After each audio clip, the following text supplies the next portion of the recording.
ഷാർജയിൽ ദുരൂഹ സാഹചര്യത്തിൽ മരിച്ച അതുല്യയുടെ മരണം നടന്നിട്ട് 1 വർഷം പിന്നിട്ടെങ്കിലും കുടുംബത്തിന് നീതി ലഭിച്ചിട്ടില്ലെന്ന അതുല്യയുടെ പിതാവ് രാജശേഖരൻ കേസിൽ ക്രൈംബ്രാഞ്ച് കുറ്റപത്രം സമർപ്പിക്കാത്തത് വലിയ അനാസ്ഥയാണെന്നും രാജശേഖരൻ പറഞ്ഞു.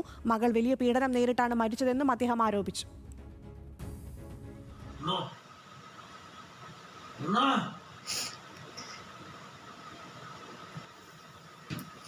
വീടിയാണോ അതില്ലാത്ത ആർക്ക് വേണ്ടിയാ മോളെ? 2025 ജൂലൈ 19 അതുല്യയെ തൂങ്ങി മരിച്ച നിലയിൽ കണ്ടെത്തിയത്. കൊല്ലം തേവലക്കര സ്വദേശി അതുല്യ ഭർത്താവ് സതീഷിനൊപ്പം ഷാർജയിൽ ഫ്ളാറ്റിലാണ് താമസിച്ചിരുന്നത്.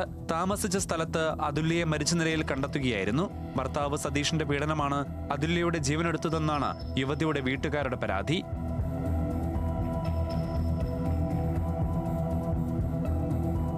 അതുല്യയെ കൊലപ്പെടുത്തുമെന്ന് സതീഷ് ഭീഷണിപ്പെടുത്തുന്ന ദൃശ്യങ്ങളും പുറത്തു വന്നിരുന്നു. അതുല്യ നേരിട്ട പീഡനത്തിന്റെ തെളിവുകളെല്ലാം കുടുംബം ക്രൈംബ്രാഞ്ചിന് കൈമാറുകയും ചെയ്തിരുന്നു. കേസിൽ കുറ്റപത്രം സമർപ്പിക്കാൻ പോലും അന്വേഷണ സംഘത്തിനായില്ലെന്ന് കുടുംബം ആരോപിക്കുന്നു. കേസിൽ സ്പെഷ്യൽ പബ്ലിക് പ്രോസിക്യൂട്ടറെ നിയമിക്കണമെന്ന് ആവശ്യപ്പെട്ട് സർക്കാരിനെ സമീപിക്കുമെന്നും അതുല്യയുടെ പിതാവ് രാജശേഖരൻ പറഞ്ഞു.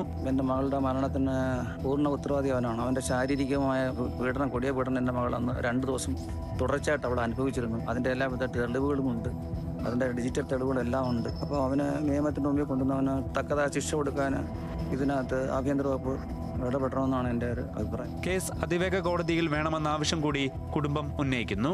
മകൾ ഭർത്താവിൽ നിന്ന് അനുഭവിച്ച പീഡനങ്ങളുടെ ദൃശ്യങ്ങൾ വരെ അന്വേഷണ സംഘത്തിന് കൈമാറിയിട്ടുണ്ട്. നീതി ലഭിക്കും വരെ പോരാട്ടം തുടരാനാണ് കുടുംബത്തിന്റെ തീരുമാനം. ന്യൂസ് മലയാളം, കൊല്ലം.